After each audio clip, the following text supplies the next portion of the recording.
sexto ano, sejam bem-vindos a mais uma aula, né, por aqui, virtualmente. Graças a Deus que tá diminuindo as aulas virtual, né? Glória a Deus. Para alguns, é claro, porque nem todo mundo pode estar na escola, é totalmente compreensível, mas graças a Deus a gente já consegue, né, tá convivendo um pouco mais um com o outro, cara a cara.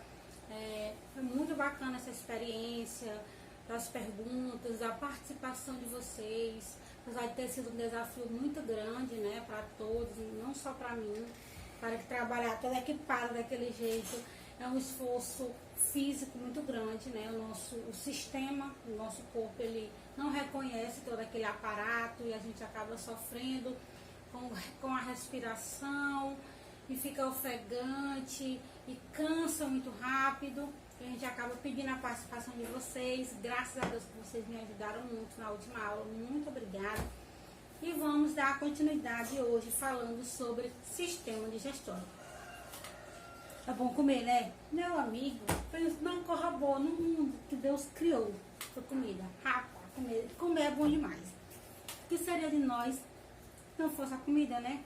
Não teríamos energia para desenvolver nossas atividades diárias, porque a nossa alimentação é um combustível químico, né? Na linha de classificação de combustível, quem estudou ano passado, no quinto ano, não foi comigo, mas foi com outro professor, vocês aprenderam que tem vários tipos de energia. E uma dessas energias é a energia química. E onde que eu consigo pegar, capturar essa energia química? Através de alimentos. Por conta do processo químico, que esse alimento desenvolve dentro do meu corpo, abastecendo todas as minhas células, todo o meu corpo para energizá-las e energizar o meu corpo para que eu consiga desempenhar minhas atividades diárias, certo? Isso é um processo que tem que ser diário. Diariamente eu vou me alimentando, reabastecendo meus sistemas para estar desenvolvendo as minhas atividades. Mas como que ocorre esse processo de absorção de nutrientes, de absorção de reações químicas, de componente químico do alimento? Ele vai acontecer em um sistema próprio chamado sistema digestivo. Lembra que a gente estudou tecido, não foi? Nós vimos que tecidos são um conjunto de células que estão desempenhando funções específicas, né? Então, o sistema digestório é formado por células iguais, bem semelhantes, que vão desempenhar a função digestiva. E os tecidos do sistema digestório é um daqueles tecidos que a gente estudou. Vamos só aqui recapitular, um tecido que ele é elástico, que ele vai conseguir esticar, né? Tá lá no estômago. Que tecidos são esses? Vou pescar aqui junto com vocês. Então, é um tecido que vai esticar. Aqui não tem, vendo? Não estou encontrando. Mas, se eu não me engano, não é nem o cardíaco. É o mesmo que aqui no tecido muscular. Se eu não me engano, é tecido muscular. Deixa eu ver isso aqui. No muscular estriado, carne do fígado não é. Cardíaco não é. Se eu não me engano, é o tecido muscular liso, viu? Não tenho certeza, mas se eu não me engano, é muscular liso, porque ele consegue contrair, certo? Ele aumenta de tamanho, ok? À medida que a gente vai comendo, ele não vai esticando, depois ele diminui novamente. Tô com o estômago vazio, seco, pequenininho. Eu tô com o estômago cheio, porque ele estica, ok? Então vamos lá. Capítulo 8, página 132, sistema digestório, transformar para aproveitar. Vimos no capítulo anterior que o nosso organismo é uma máquina fantástica, estruturada em diversos níveis de complexidade. Estamos estudando esses níveis de forma crescente, do mais elementar para mais complexo. Para que você possa entender como cada estrutura, desde as microscópicas, é importante para o funcionamento do nosso corpo. Já passamos por 2 desses níveis, as células e os tecidos. A partir de agora, seguiremos até o capítulo 15, percorrendo mais 2 níveis de complexidade, os órgãos do sistema e sistemas, compreendendo como eles atuam coordenadamente. Ao fim dessa viagem, poderemos entender de maneira global como esses complexos quebram-cabeça, o corpo humano forma-se, funciona, interage com o ambiente onde vivemos. Então, vamos começar. Então, primeiro, o que acontece com o que comemos? Pegou a comida, o povo fala que a gente come primeiro com os olhos, né? Então, você olha para a comida super saborosa, sabe aquela comida que você, quando você olha assim, eu amo carne. Tu olha para a carne ali, super saborosa, suculenta, meu corpo ali já está imaginando aquela carne na minha boca. Já estou sentindo gosto. Só o cheiro, eu só sentir o gosto. Então, o que acontece quando a gente come? Botou na boca, o que acontece? Então, certamente você já percebeu que em alguns momentos do dia o desejo de o desejo de comer algumas coisas é grande. Por exemplo, assim que acordamos, isso acontece porque você é um heterótrofo. O que é seres heterótrofos? Existem seres autotróficos e seres heterotróficos. O que são os seres autotróficos? Seres autotróficos são aqueles que produzem seu próprio alimento. Vegetais que se alimentam através de raios solares, juntamente com mistura de sais minerais e outras seivas, assim como algumas espécies de fungos e bactérias e tal.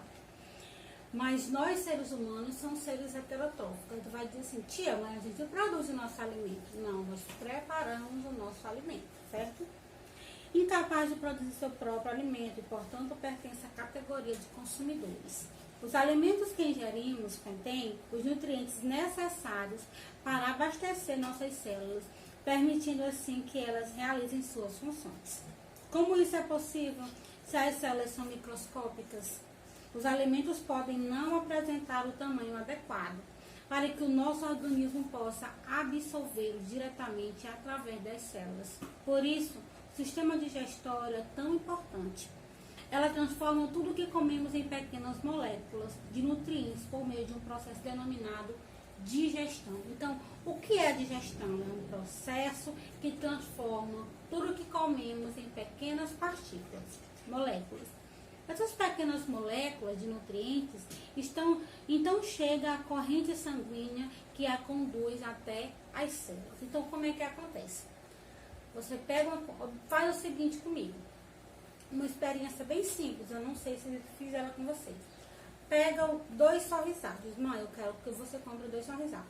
Tia, vó, não sei. Quebra um todinho e depois pega um inteiro. Coloca, aí tu vai, olha, cronometra no teu relógio. Quem vai resolver mais rápido? Aquele que tu triturou todinho, joga o pó dentro da água, vê quanto tempo ele passou para ferventar tudo e tal. Depois bota o inteiro. Quem desmanchou mais rápido? Faz a experiência e me conta, tá? Quero saber. Enquanto isso, eu vou seguindo aqui. Explorando o sistema digestório. Os alimentos que ingerimos são transformados no tubo digestório, numa mistura de substâncias heterogêneas, constituído por nutrientes inorgânicos, sais minerais e água, e por nutrientes orgânicos, proteínas, lipídios, óleos e gorduras e carboidratos. Então, na página 133 tem um sistema digestório. O sistema digestório ele é formado pela língua, glândulas salivares. Quando a gente... Não vou falar agora, que o livro vai falar e não vou conversar. Glândulas salivares, que tem sublingual e parótida, tem a glândula submandibular, tem a faringe, tem o esôfago, aí vai ter o fígado, o estômago, vesícula biliar, pâncreas, o intestino delgado e o intestino grosso, que é o colo descente. Vai ter o seco, que é o final que é o início do intestino grosso. E tem o apêndice secal, que é o final. Tem o reto e tem o ânus, por onde é eliminado o restante da alimentação que não foi aproveitada. Seguindo aí na 134, nós vamos observar o seguinte. É interessante observar que os nutrientes inorgânicos, sais minerais e água, pela simplicidade de suas estruturas moleculares, não precisam sofrer da composição química para serem absorvidos.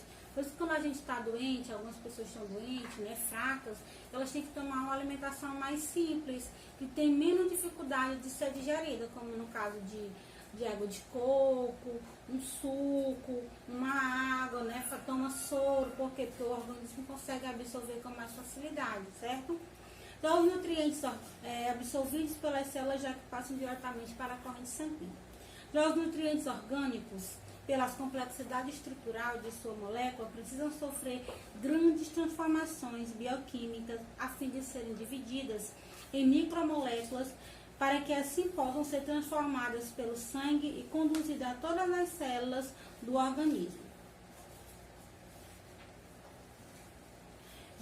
Deste modo, é como se esses nutrientes fossem quebrados em partículas menores, capazes de ser distribuídas às nossas células absorvidas por elas. Para que isso aconteça, contamos com a ação de substâncias chamadas enzima digestiva. Essas substâncias atuam de forma específica, ou seja, para cada tipo de nutrientes, substrato a uma enzima apropriada, se encaixando como uma chave de uma fechadura. Ao longo deste capítulo, conheceremos algumas delas, em que etapa de digestão ela participa. Todos os processos químicos descritos anteriormente acontecem ao longo do tubo digestório. Descrito anteriormente, iniciando-se na boca, passando pela faringe, pelo esôfago, pelo estômago, intestino delgado, intestino grosso, terminando no ânus. Nesse tubo, contamos com a ação dessas substâncias que ajudam a decompor o alimento em unidades menores, até chegar aos nutrientes que nossas células são capazes de absorver. Por esse caminho, que tem início na boca e termina no ânus, os mais diversos tipos de alimentos vão sendo transformados, sendo as substâncias úteis absorvidas pelo corpo e os resíduos de processo são eliminados. Vamos entender agora o passo a passo desse projeto. Então, como vocês observaram, a digestão ela começa onde? Na boca. A língua, né? Você está mastigando, quase mastiga de boca fechada.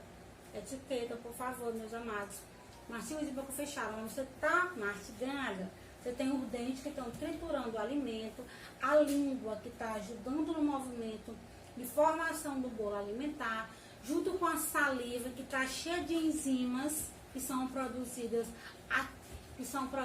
nas glândulas que vão formar o bolo alimentar. O bolo alimentar formado aqui na boca, ele começa a passar no tubo digestivo, ele é encontrar aí quando você tem uma alimentação, ingerir um alimento com gordura, o nosso corpo consegue quebrar essa gordura como, tia Nayane?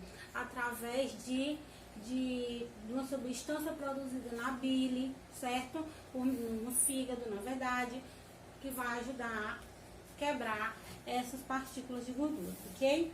Então, mas como acontece? Então, a digestão, como eu falei, ela começa na boca, os lábios, bochechas, palato duro, palato mole, a língua, região sublingual, arcárias dentárias, fazem parte desse processo, certo? Então, vamos lá. A digestão dos alimentos se inicia na boca. Os dentes, pelo processo de mastigação, reduzem o tamanho dos alimentos a pequenas porções, facilitando sua mistura à saliva. Depois de mastigado e misturado à saliva, forma-se o bolo alimentar, que é conduzido por uma ajuda da língua, à faringe e daí ao esôfago, num processo chamado deglutição. Você já teve a sensação de sua boca estar cheia de água ao sentir o aroma de uma pizza ou visualizar uma saborosa torta? É que no nosso sistema não trabalha sozinho. Nossos órgãos de sentido, nesse caso o olfato e a visão, podem avisar o seu cérebro que estamos diante de um alimento e este prepara o nosso organismo para iniciar a deglutição, produzindo saliva. Viu como o corpo é uma máquina complexa? A boca é uma cavidade oval que faz a ligação entre o tubo digestório e o exterior. Então, aqui fora e lá dentro é ligado por meio dessa região chamada boca. Na sua composição estão encontrados os lábios, as bochechas, o palato duro e o palato mole, a língua, regiões sublinguais, arcárias dentárias, A boca, os lábios recobrem as arcadas dentárias, que é os dentes. Quem não sabe o que é arcada dentária, você vai ver lá na página 136 um exemplo de arcada dentária. Então, é isso aqui. Então, a parte de cima é a arcada dentária superior e a parte de baixo é a arcada dentária inferior, ok? Então, os lábios recobrem a arcada dentária, cobre tudo, né? Através dos lábios. As bochechas são partes que delimitam lateralmente a boca e as quais se localizam músculos bucinadores, músculos das bochechas que auxiliam na mastigação. Então, tal quando eu mastigo, percebo, né? Nas bochechas. O palato duro ou céu da boca forma a abóbada palatina que recobre a boca e separa a cavidade nasal. Então, o que separa o nosso nariz da nossa boca é o palato duro. Já o palato mole, que é o véu palatino, é móvel e flexível e não recobre osso algum. A língua é uma estrutura muscular dotada de mobilidade revestida de uma mucosa em que se localizam as papilas linguais ou, com alguns homens falam, papilas gustativas, responsáveis pela sensação gustativa que influencia na escolha do alimento. O gosto desempenha importante função na nutrição e na sobrevivência da espécie. Por isso, as recepções gustativas situadas na língua, que estudaremos no capítulo 13, são importantes. Como vocês já viram, deve ter estudado, que a gente consegue, tem região azedo, doce, salgado, amargo na língua, né? Na verdade, não tem uma região específica, mas a nossa língua é cheia de papilas linguais que vão fazer a gente distinguir esse sabor. Tem a região sublingual, que é a parte inferior da boca, quase toda recoberta pela língua. Em sua superfície há uma prega mucosa que se estende até a gengiva, prendendo a língua ao assoalho da boca. Sabe essa parte de baixo que está grudando nossa língua na boca? Essa prega é denominada frênulo lingual e funciona como um freio. Depois tem as arcárias dentárias. A minha não é muito bonita, agradável, por isso que eu uso esses ferros na boca, né? Que é para arrumar a arcária dentária. Forma a região da boca que contém os dentes. Os seres humanos possuem um total de 32 dentes, divididos em 4 modalidades e distribuídas por igual, 16 em cima, na arcada superior, e 16 embaixo, na arcada inferior. Então, quais são os tipos de dente? Nós temos os incisos, 4 incisos, 2 caninos, 4 premolares e 6 molares. Os incisos servem para cortar e rasgar, os caninos para furar e rasgar, premolares moer o alimento e molares também para moer o alimento. Então, tal que animais que precisam de uma alimentação mais dura, né? Os incisos e os caninos são maiores. Ou chama de presas, caninos. A formação dos dentes da espécie humana começa a partir da 6ª ou 7ª semana de vida intrauterina. A partir do 5º mês de gestação é que se inicia a calcificação desses redes. Então, a criança já nasce com pré-dente, né? A gengivinha dele vem durinha, porque lá no 2º mês de gestação, a mãe, o bebê está na barriga da mamãe, já começa a formar a arcária dentária.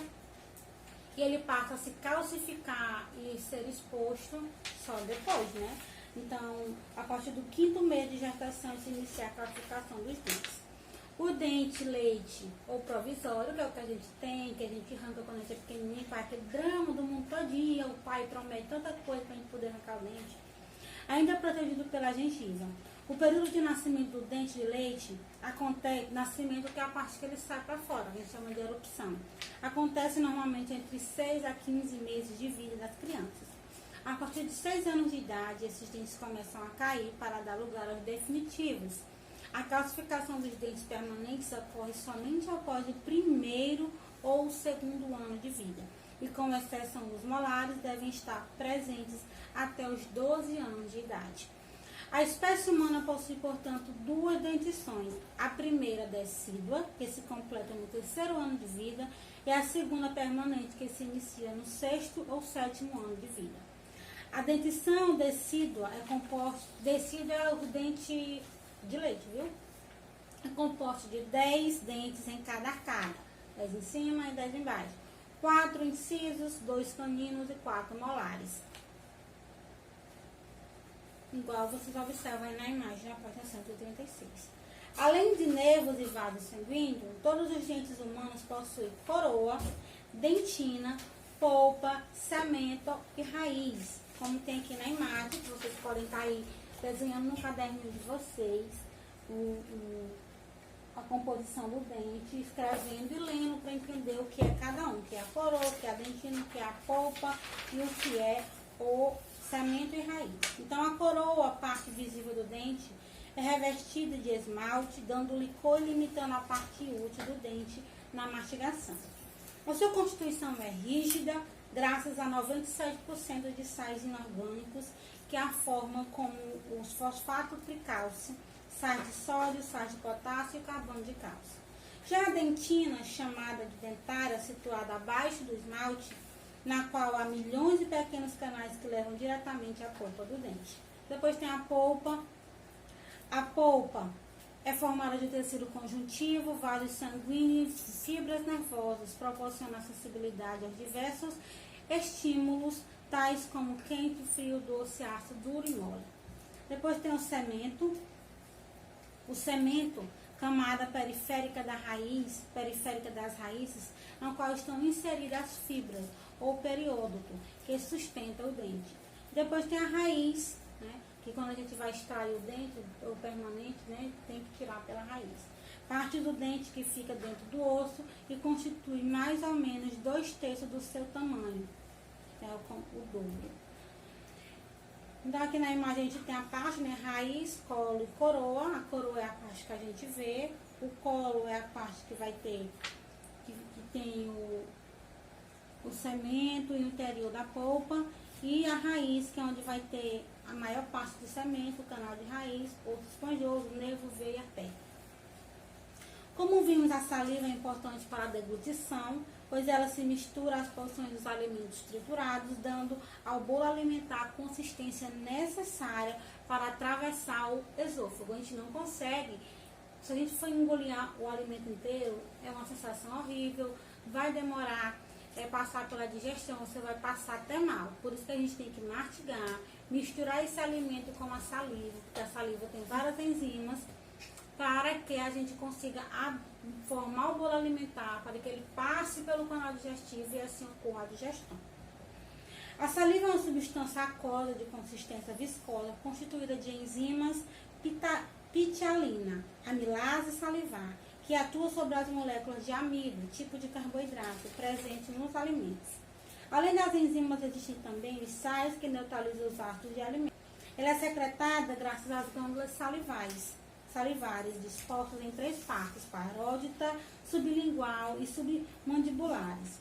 Observe que ao quebrar as moléculas de alguns carboidratos, do arroz, do pão, do bolo, a amilase já está realizando o processo de digestão. Por isso dizemos que a digestão começa na boca. É por essa razão é tão importante mastigarmos bem e com calma os alimentos. Então, aqui na 138 nós temos uma imagem, localização da glândula salival. Vocês vão observar direitinho, pode reproduzir também esse desenho aqui, ó. Observe que nós temos aí, abaixo da boca, como se fosse no queixo, né? Em lilás, a glândula submaxilar. Abaixo da língua tem a glândula sublingual. E como se fosse atrás da língua, a glândula paródita, certo? Aqui tem uma pergunta. Quando comemos, na legenda que eu tô lendo, quando comemos aparentemente apenas os lábios, a língua e os dentes estão trabalhando na deglutição do alimento. Mas há uma espécie de força-tarefa por trás dessa atividade que não é vista a olho nu. É que tem uma perguntinha. Escovar bem os dentes é algo que se aprende desde cedo. Passar o fio dental também já é automático com a nossa vida. Mas e a língua? Você tem o costume de higienizá-la, escovar a língua?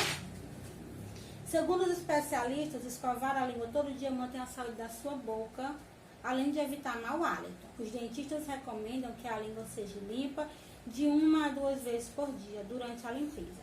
Podemos ter desconforto ao tocar a porção posterior da língua, porque sentimos a vontade de vomitar quando isso acontece. E aí? Eu já vou escovar a língua, sem querer a escova descer demais e dar aquela vontade de vomitar. Por que isso acontece? Para pesquisar, viu? E me dizer na próxima aula. Então, fiquem com Deus e até a próxima aula, onde a gente vai falar das etapas interiores. Nós falamos hoje da parte externa, né? De quando o alimento entra e quando ele vai começar o processo interno. Na próxima aula, nós vamos falar das etapas internas até a sua eliminação, ok? Então, ó, fiquem com Deus e até a próxima aula. Não esqueçam de estudar em casa.